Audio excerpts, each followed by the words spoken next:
1 Tawarik pasal 23. Orang Lewi dibagi dan diberi tugas. Setelah Daud menjadi tua dan berlanjut umur, maka diangkatnya Salomo menjadi raja atas Israel. Ia mengumpulkan segala pembesar Israel, juga para imam dan orang-orang Lewi.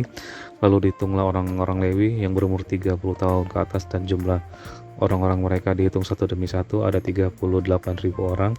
Dari orang-orang ini ada 24.000 orang harus mengawasi pekerjaan di rumah Tuhan, 6.000 orang harus menjadi pengatur dan hakim, 4.000 orang menjadi penunggu pintu gerbang, dan 4.000 orang menjadi pemuji Tuhan dengan alat-alat musik yang telah kubuat untuk melakukan puji-pujian, kata Daud. Juga Daud membagi-bagi mereka dalam rombongan menurut anak-anak Lewi, yakni Gerson, Kehat, dan Merari. Termasuk orang Gerson ialah Ladan dan Simei. Anak-anak Ladan ialah Yehiel seorang kepala, serta Zetam dan Yoel 3 orang. Anak-anak Simei ialah Selomit, Haziel, dan Haran 3 orang. Orang-orang inilah yang menjadi kepala puak Ladan. Anak-anak Simei ialah Yahat, Siza, Yeus, dan Weria. Itulah anak-anak Simei 4 orang. Yahat ialah kepala dan Ziza orang kedua, tapi Yeus dan Weria tidak mempunyai banyak anak maka mereka merupakan hanya satu puak dengan satu jabatan. Anak-anak Kehat ialah Amran, Yizar, Hebron, dan Uziel 4 orang. Anak-anak Amran ialah Harun dan Musa. Harun ditunjuk untuk mengurus apa yang maha kudus, dia dan keturunannya sampai selama-lamanya, untuk membakar korban di hadapan Tuhan, untuk melayani dia, dan untuk memberi berkat demi namanya sampai selama-lamanya. Anak-anak Musa abdi Allah itu digolongkan kepada suku Lewi. Anak-anak Musa ialah Gersom dan Eliezer. Anak-anak Gersom ialah Zebuel seorang kepala. Anak-anak Eliezer ialah Rehabia seorang kepala. Eliezer tidak mempunyai anak-anak lain, tetapi anak-anak Rehabia luar biasa banyaknya. Anak-anak Izar ialah Selomit seorang kepala. Anak-anak Hebron ialah Yeria seorang kepala, Amaria anak yang kedua, Yahaziel anak yang ketiga, dan Yekamiam anak yang keempat. Anak-anak Uziel ialah Mika seorang kepala, dan Yisia anak yang kedua. Anak-anak Merari ialah Mahli dan Musi.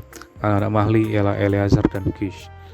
Ketika Eleazar mati, ia tidak mempunyai anak laki-laki, hanya anak perempuan. Lalu anak-anak Kish, saudara sepupu mereka, mengambil mereka menjadi istri.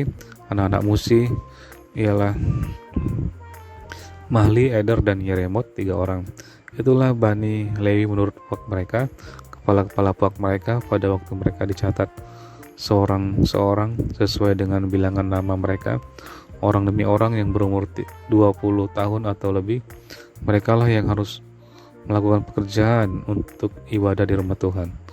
Sebab Daud telah berkata, Tuhan Allah Israel telah mengaruniakan keamanan kepada umatnya, dan ia diam di Yerusalem sampai selama-lamanya. Dengan demikian tidak usah lagi orang Lewi mengangkat bait suci dan segala perkakas yang dipakai untuk ibadah di situ. Sebab sesuai dengan titah Daud yang belakangan, mereka yang didaftarkan dari anak-anak Lewi ialah yang berumur 20 tahun ke atas. Tugas mereka ialah membantu anak-anak Harun untuk menyelenggarakan ibadah di rumah Tuhan, mengawasi pelataran, bilik-bilik, dan pentahiran segala barang kudus, serta melakukan pekerjaan yang berhubungan dengan ibadah di rumah Allah. Mereka harus menyediakan sajian dan tepung yang terbaik untuk korban sajian, roti tipis yang tidak beragi, apa yang dipanggang di atas panggangan, apa yang teraduk, dan segala sukatan dan ukuran. Selanjutnya mereka bertugas menyanyikan syukur dan puji-pujian bagi Tuhan setiap pagi. Demikian juga pada waktu petang dan pada waktu mempersembahkan segala korban bakaran kepada Tuhan. Pada hari-hari Sabat, bulan-bulan baru, dan hari-hari raya, menurut jumlah yang sesuai dengan peraturan yang berlaku bagi mereka sebagai tugas tetap di hadapan Tuhan. Mereka harus melakukan pemeliharaan kemah pertemuan serta tempat kudus, dan harus melayani anak-anak Harun, saudara-saudara mereka, untuk menyelenggarakan ibadah di rumah Tuhan.